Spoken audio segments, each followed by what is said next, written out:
ઔરંગઝેબની દરબારમાં વલીરામ નામનો એક વજીર હતો. એ બહુ હોશિયાર હતો, કુશળ હતો, પણ ઔરંગઝેબ અહંકારી. એનો એ નિયમ હતો કે દરબારમાં કોઈ આવે, અભિવાદન કરે અને જ્યાં સુધી ઔરંગઝેબ એને બેસી રહેવાનું ના કે ત્યાં સુધી એને ઉભા રહેવું પડે અને એ અભિવાદનની મુદ્રામાં એને ઉભા રહેવું પડે. એક વખતે વલીરામ સવારના પોરમાં કોઈ ફાઇલ બાઇલ લઈને આવ્યો હશે, ફાઇલ મૂકીને અભિવાદન કર્યું અને પેલો તો હાથ જોડીને ઉભો રહ્યો. ઔરંગઝેબનું અભિવાદન થઈ ગયું, પણ ઔરંગઝેબે બેસવાનો સંકેત કર્યો નહીં અને એની કંઈક નજર કે વિચાર બીજે હતા.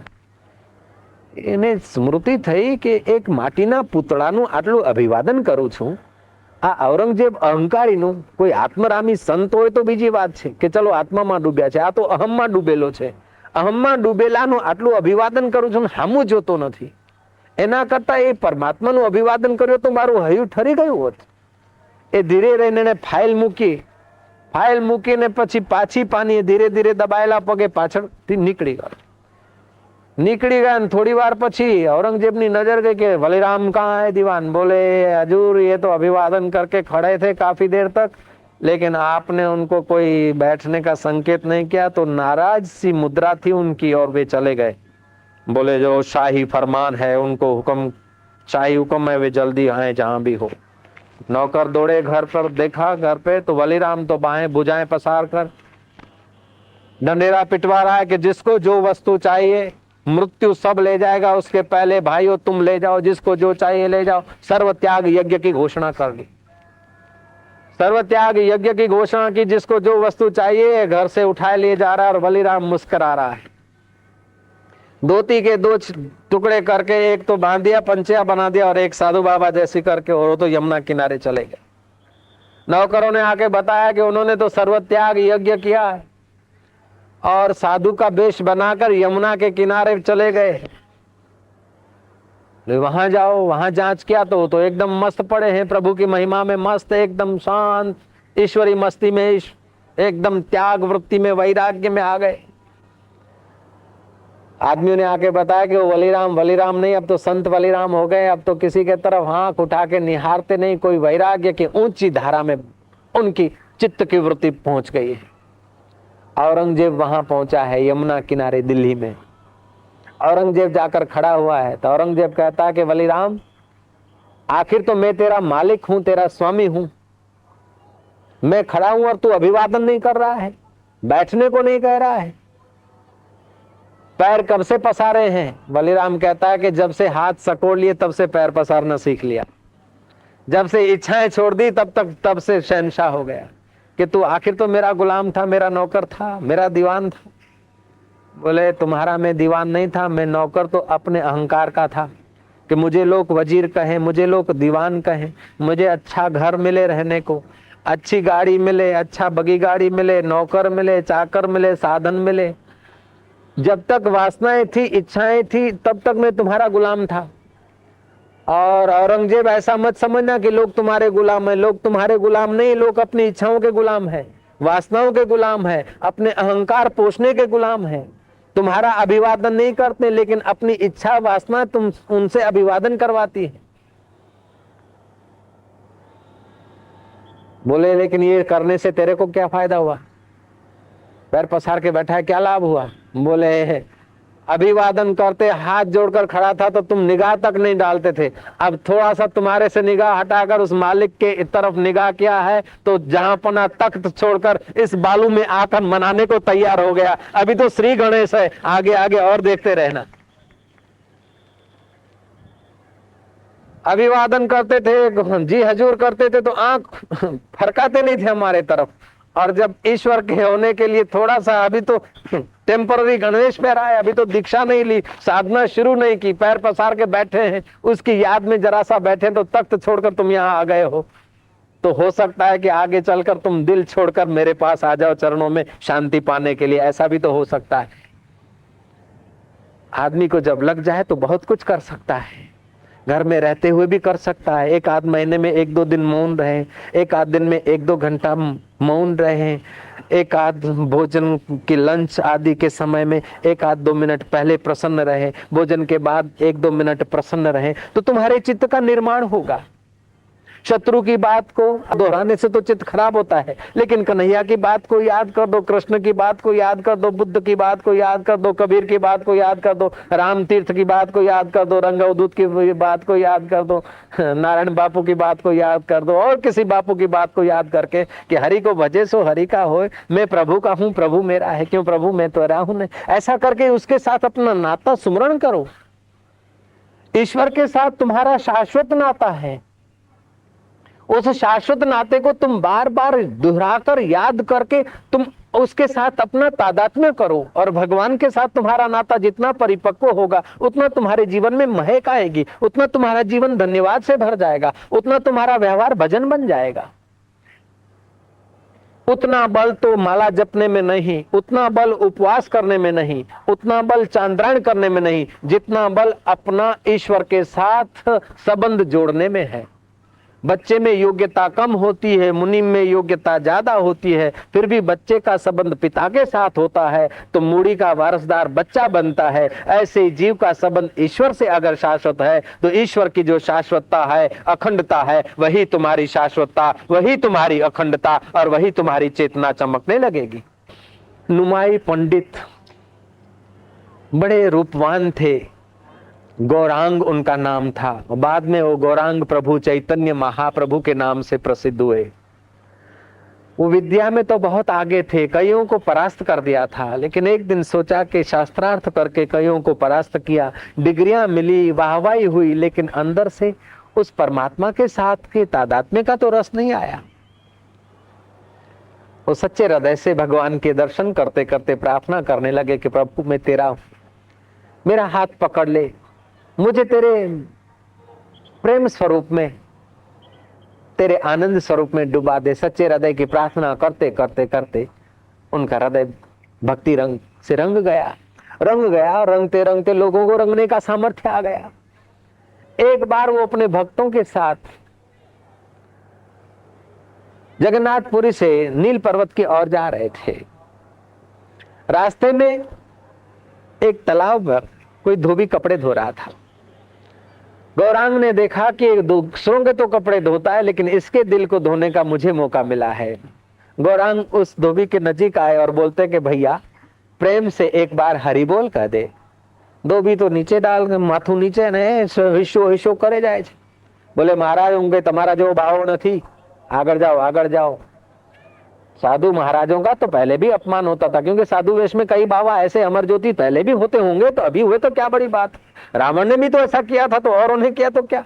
लेकिन भक्त जो है महाराज, भक्त सारग्राही होते हैं, और वो तो सारग्राही था नहीं, धोबी था। धोबी ने तो कुछ ऐसा वैसा, महाराजों के लिए तो उसके चित्त में ऐसा ही भरा हुआ था।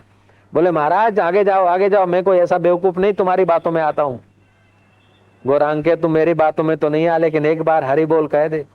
बोला हरि बोल एक बार भी नहीं कहूंगा, 2 बार भी नहीं कहूंगा, हरि बोल कहने से मेरे को क्या फायदा, तुम आगे जाओ। गौरांग सोचेंगे एम કરીને 2 बार तो कीधु बेटा है, चलो नफो थयो। गौरांग बोलते कुछ भी हो मैं तुझे हरि बोल कहलाऊंगा। बोले महाराज मैं हरि बोल नहीं बोलूंगा।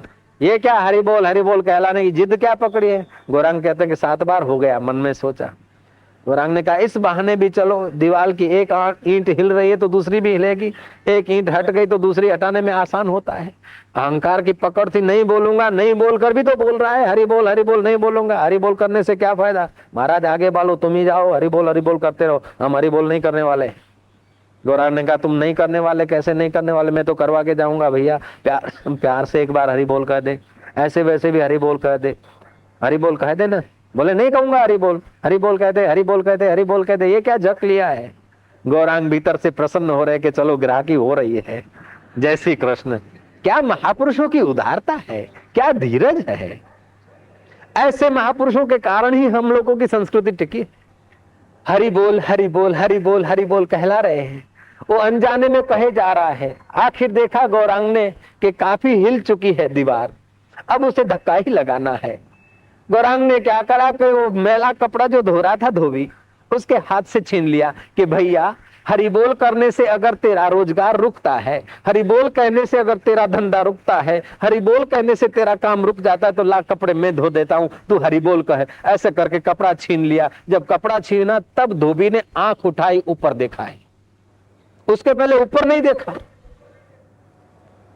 जब ऊपर देखा तो महाराज वो क्षमाशील चेहरा और संप्रेक्षण शक्ति बरसाती हुई, प्रेमा भक्ति का दान करती हुई वो पवित्र निगाहें, नजरों से वो निहाल हो जाते हैं जो नजरों में आ जाते हैं। गौरांग की निगाहों में वो आ गए और गौरांग की संप्रेक्षण शक्ति के साथ हरि बोल हरि बोल हरि बोल हरि बोल निहारना हुआ और उसका प्राणो उत्थान हुआ है।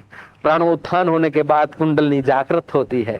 गौरांग कह रहे हरि बोल हरि बोल हरि बोल हरि बोल हरि बोल हरि बोल कह रहे और वो कहे जा रहा है। जो बोलता है मैं नहीं कहूंगा, आगे बढ़ो महाराज, मैं तुम्हारे जैसा बाबा नहीं हूं, अब वो उनकी निगाहों को निहारते निहारते निहाल हुए जा रहा है। गौरांग कहते एक बार बोल हरि बोल, बोले महाराज हरि बोल हरि बोल हरि बोल हरि बोल हरि बोल। गौरांग दोहराए जा रहे हैं और वो दोहराते दोहराते जैसे इंजन चालक होते ना, पहले हैंडल लगाते हैं, हैंडल लगाते हैं, बाद में देखते हैं कि इंजन ने मोशन पकड़ लिया, हैंडल निकाल के खड़े हो जाते हैं और इंजन चालू हो जाता है, पानी का इंजन। अथवा पहले के जमाने में ट्रक और खटारे भी तो ऐसे चलाए जाते, सेल्फ स्टार्टिंग नहीं होते थे। अभी भी मोटरसाइकिल किक लगा कर चालू करते हैं। ऐसे ही हरि बोल हरि बोल हरि बोल हरि बोल हरि बोल हरि बोल करके इंजन चालू कर दी उस कुशल चालक ने।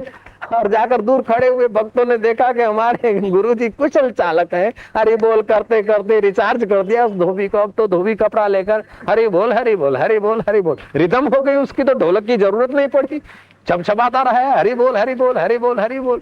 उसकी रग रग पवित्र होती जा रही है महाराज। भक्तों के साथ गौरांग चित्त में प्रसन्न हुए और दूर निहार रहे, जैसे चालक अपनी मशीन चलती हुई देखकर प्रसन्न होता है, ऐसे गौरांग प्रसन्न हो रहे हैं। इतने में तो महाराज उसको और रंग लगा, हरि बोल हरि बोल हरि बोल। अब तो उसके बश की बात नहीं रही, न बोलना तो चालू हो गया। तो महाराज वो हरि बोल हरि बोल हरि बोल करते करते करते उसका तो चित्त में चेतना चमकी, उसका कण कण पवित्र होने लगा। जीव विज्ञान का कहना है कि जो आदमी घृणा से भरा है, हिंसा से भरा है, अशांति से भरा है, उसकी जब निगाह पड़ती है तो हमारे रक्त के 1 घन मिलीमीटर रक्त के 1500 जैसे श्वेतकण नाश हो जाते हैं। जो प्रेम से भरा है, धन्यवाद से भरा है, आनंद से भरा है, ईश्वरीय मस्ती से भरा है, उस संतों की, उन पवित्र आत्माओं की जब निगाहें पड़ती है तो हमारे 1 घन मिलीमीटर रक्त में, 1 घन मिलीमीटर ब्लड में 1600 जैसे श्वेतकण तैयार हो जाते हैं, जो आरोग्य की रक्षा करते हैं, जो पवित्र और प्रसाद, प्रसन्नता के प्रसाद को पैदा कर देते हैं। और यही कारण होता था कि पहले के जमाने में ऐसे पवित्र लोग हम लोगों को मिलने जुलने आते। जब हम बीमार पड़ते थे तो उनकी निगाहों से और थोड़ा घरगथ्थू इलाज से हम लोग प्रसन्न हो जाते थे और ठीक हो जाते थे। अब तो काटा काटी छांटा छाटी होते, तभी भी देखो हकीम का यार सदा बीमार मिलता है। तो वो पवित्र निगाहें पड़ी गौरांग की, हरि बोल तो वो तो तन मन से झूम उठा। इतने में मिसेस धोबी आ गई। मिसेस धोबी आ गई भातू लेकर, टिफिन लेकर, अपना रोटला और चटनी और जो कुछ था सिर पर। देखा तो इसको कुछ हो गया कि ए झबुआ का पप्पा, ए झबुआ का बाप, बोले हरि बोल हरि बोल। अरे काहे हो गए? बोले हरि बोल हरि बोल। अरे जिन्न लगा है, भूत लगा, जिन्नात लगा, ए पप्पा, ए झबुआ का बाप, ए झबुआ, बोले हरि बोल हरि बोल। वो तो मिसेस धोबी तो घबराई कि कुछ हो गया है। बहिरू घबराયું કે કંઈક થઈ ગયું છે। મિસિસ ધોબી તો ઘબરાયા। અને એ જમાનોનો તો કે આ ભૂંગળામાં કુંડલિની યોગની વાત ચાલે ને કથા ચાલે, એ જમાનોનો હતો એટલે તો એ ઘબરાયા અને ગયા।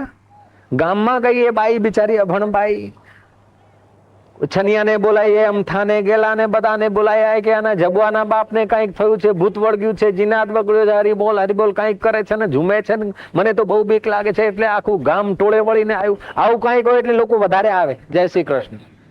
लोगों को मखौलबाजी की बात होती है ना जरा, तो मजा आता है, क्योंकि हमारा मन ही एक मखौल है। हम मखौल में पैदा होते हैं, मखौल में पढ़ते हैं, मखौल में जीते, इसलिए मखौल हमें प्यारी लगती है। अगर ये इस मखौल को, जीवन को ही पूरा मखौल समझकर शाश्वत जीवन की खबर मिल जाए तो सचमुच में बेड़ा पार हो जाए, साक्षात्कार हो जाए। लेकिन कभी कभी इस देह की मखौल को सच्चा मान लेते हैं। शरीर का जन्म होना भी तो एक खेल है, विनोद है। शरीर का बच्चा होना भी विनोद है, जवान होना भी विनोद है, बूढ़ा होना भी विनोद है, अपमान होना भी विनोद है, अपमान होना भी विनोद है, मर जाना भी विनोद है और जी जाना भी विनोद है। ऐसा अगर समझ में आ जाए तो बेड़ा पार हो जाए। लेकिन विनोद को तो सच्चा समझते, और जो सच्चा है उसको अपना समझते नहीं। तो अपना आत्मा तो सच्चा और शरीर है एक मखौल। એટલે રમત ગમત થી શરૂઆત થાય છે. દરરોજે 24 કલાકમાં ગમે તેવા મોટા સાહેબ થઈ ગયા, ગમે તેટલા અટેન્શનમાં રહેતા તો પણ થોડી ઘણી મખોલ કરવા જોઈશે. બોલો, બહુ નહીં તો પોતાના સજાતીય મિત્રો સાથે પણ આમ તાલી મિલાવવા જોઈશે, કોઈને ખૂણિયા ડાળવા જોઈશે. અને એવું ના કરતા હોય તો પાછા અમરજ્યોતિ નું વાંચવા તો જોઈએ. આવું તો વારંવાર જોઈએ, મસાલો જોઈએ થોડો. જય શ્રી કૃષ્ણ કહી દો. कृष्ण कन्हैया लाल महाराज. लोग आए तो गांव का छोटा सा गांव था. लोग आए तो कह रहे हे झबुआ का बाप, हे झबुआ का बाप, हे बोले हरि बोल हरि बोल हरि बोल हरि बोल. कोई कुछ बोलने लगा कि इसको जिन्नात लगा, कोई बोला इमली के नीचे बैठा होगा, कोई बोला नहीं नहीं पीपल का कोई भूत लगा है, कोई ने बोला नहीं नहीं भूखा पेट किया है तो उसको खुशकी चढ़ गया है. किसी ने कुछ बोला, किसी ने कुछ बोला, लेकिन नजदीक जाने की कोई हिम्मत नहीं कर रहा है. और कोई थोड़ी सी हिम्मत करते तो भाग जाने का रास्ता निहारते चहु और. अज्ञान में जो ज्ञान होता है वो भी तो अज्ञान है ना. एमने अज्ञान में ज्ञान थયું છે. તો કોઈ કહે છે કે ભૂતડું લાગ્યું છે, કોઈ કહે છે પ્રેત લાગ્યું છે, કોઈ કહે છે ખુશકી લાગે છે, કોઈ કહે છે કાંઈ, પણ નજીક જવાની હિંમત કરતા નથી, કારણ કે અજ્ઞાનમાં બધું જ્ઞાન થયું છે. એવી રીતે આપણને જે કંઈ આ ભણ્યા છીએ ને તોય પોતાના સ્વરૂપની નજીક નથી જતા, કારણ કે અજ્ઞાનમાં જ બધું જ્ઞાન થયું છે. જય શ્રી કૃષ્ણ કહી દો. महाराज आखिर दो कुछ पुण्य आत्मा लोग थे, उन्होंने हिम्मत की, धीरे धीरे नजीक आए, भागने की जगह भी निहारते गए. नजीक आए, बोले क्या हो गया? बोले हरि बोल हरि बोल. अरे काहे हो गया? कि हरि बोल हरि बोल. जब उसकी निगाहें पड़ी धोबी की, ये शराब ऐसी संक्रामक शराब है. शराबी की बोतल की शराब तो जो बोतल पीता है उसी को लगती है, लेकिन यहाँ जो चुल्लू भर पीता है वो दूसरों को भी लगा देता है. जय श्री कृष्ण. तो उस धोबी को जो चुल्लू भर मिला गौरांग से और उसका विकास हुआ, तो ये संक्रामक शराब जो है उन दो व्यक्तियों को भी असर कर रही है. वो पूछ रहे हैं क्या हुआ क्या हुआ. जैसे हिरण्याकश्यप का पुत्र प्रहलाद स्कूल में बच्चों के साथ हरि कीर्तन में लग गए और बच्चों को रंग लग गया, फिर मास्टर छूने गया तो मास्टर को रंग लग गया, इंस्पेक्टर ने छुआ तो इंस्पेक्टर को रंग लग गया, फिर वजीर आया समाचार देखने के लिए तो हिरण्याकश्यप जैसे अभागे के राज्य में इतना कीर्तन हो रहा है, स्कूल में भजन हो रहा है, रोकने आया तो वजीर को रंग लगा, फिर दूसरे को भेजा तो दूसरे को, जो भी चिपके तो उसको महाराज संक्रामक हो जाए. ऐसा यहाँ भी जिस व्यक्ति ने उनसे पूछा उसको रंग लग गया, नजीक गया तो उसको रंग लग गया, दूसरा गया तो उसको रंग लग गया. अब एक में से 3 हो गए. मिसेस धोबी को और खतरा कि ये तो मेरे भाई को भी हो गया और मेरे भांजे को भी हो गया, तो भांजे का बाप भी आया और भाई का पड़ोसी भी आया. 2 और जुड़े तो 2 में से फिर 3 हो गए, 1 में से 3, 3 में से 5 हुए, फिर 5 के रिश्ते नातेदार आए, मोहवश भी आए, कैसे भी भाव अभाव को भाव कोतूहल से भी आ गए. तो इन 5 के वाइब्रेशन और 4 पर पड़े तो 9 हो गए, और 9 के वाइब्रेशन और 2 4 पे पड़े तो 13-15 हो गए. ऐसे करते करते पूरे गांव के लोग, क्योंकि उस समय ऐसा कचरा भरने की बातें कम थी, आदमी का डिस्टर्ब माइंड इतना नहीं था, भले अनजान थे अनपढ़ थे, फिर भी थोड़ा सा संप्रेक्षण शक्ति लगती थी तो रिचार्ज हो जाते थे. अभी तो बार बार करो और थोड़ा सा तैयार हो जाए बैटरी, फिर खर्च करके अठवाडिये वળી पाछा के बापू ध्यान कराओ ने, लो भाई बेहो वળી पाछू બધું. बड़ा डिस्टर्ब हो जाता है इस समय हम लोगों का माइंड, हम लोगों का अंतःकरण. संतों को और जो एकांतवासी महापुरुष है उनको बड़ी चिंता होती है कि આવું ને આવું ચાલશે તો દુનિયા ક્યાં જઈને પહોંચશે. જય શ્રી કૃષ્ણ. અને એવામાં પાછું આવું ચગવા વાળું આવે છિદ્ર તો વળી પાછી और બીજી दुनिया થઈ જાય છે. महाराज वो पूरा गांव झूमने लगा. जब गांव झूमने लगा तो गौरांग ने लिखा कि हरि की कृपा इन सब पर बरसो, और गौरांग की हरि बोल की जो यात्रा थी वो आगे बढ़ी, और धोबी की और धोबी के गांव की भी यात्रा अनजाने में हरि बोल करने का स्वभाव हो गया. और यही कारण है कि हरि बोल का प्रचार खूब हो गया, क्योंकि उस समय के आदमी इतने डिस्टर्ब नहीं थे, इतने बिखरे हुए नहीं थे. जय श्री कृष्ण. तो आप लोग अब थोड़ा सा हरि बोल करेंगे, थोड़ा सा कीर्तन करेंगे. सिया राम राम गाए जा, सिया राम राम गाए जा, हरि ओम ओम गाए जा, हरि ओम ओम गाए जा, शिव ओम ओम गाए जा, शिव ओम ओम गाए जा.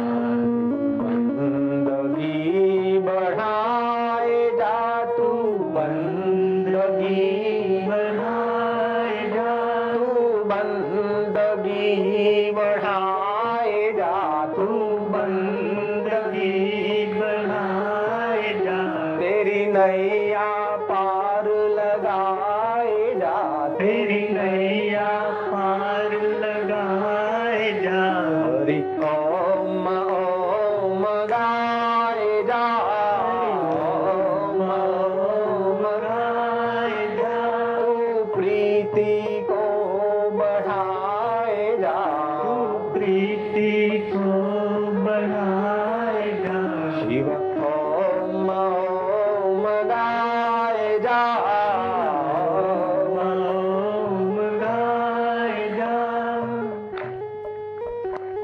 आप प्यार बढ़ाते जाना, धन्यवाद देते जाना उसको, और उसको कहते जाना कि तू मेरा है, मैं तेरा हूं। તમે હાલ કરતા જજો એને।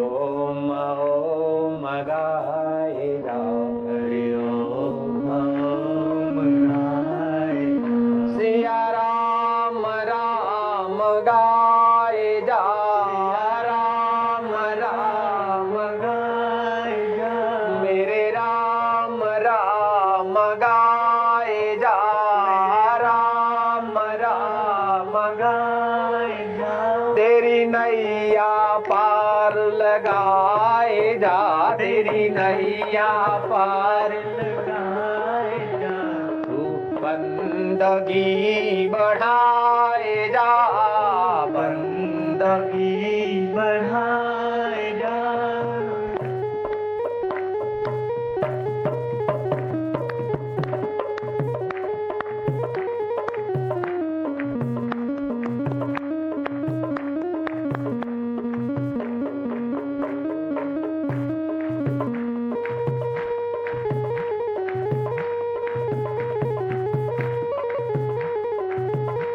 खूब प्यार से, तुम्हारा रोम रोम प्यार से भरते जाओ ना।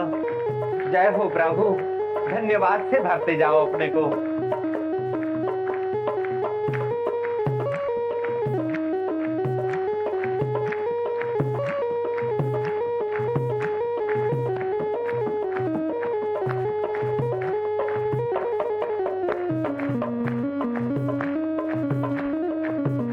हरि ओम ओम गाए जा, हरि ओम ओम गाए जा, तेरी नैया पार लगाए जा, नैया पार लगाए जा, तू प्रीति को बढ़ाए जा, प्रीति को बढ़ाए जा, तू बंदगी बढ़ाए जा, बंदगी बढ़ाए जा, वो खुद ही प्यारा आएगा, वो खुद ही प्यारा आएगा।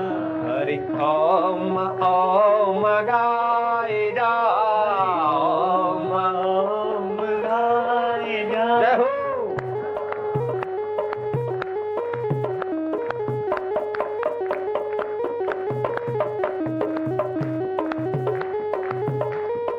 जय हो।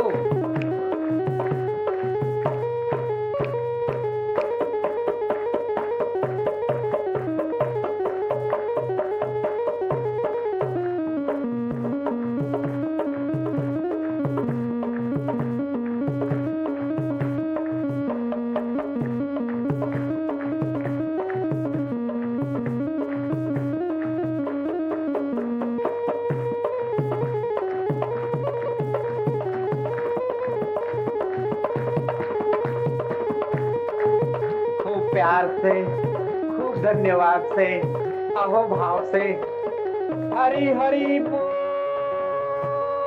बोलो, जय हो।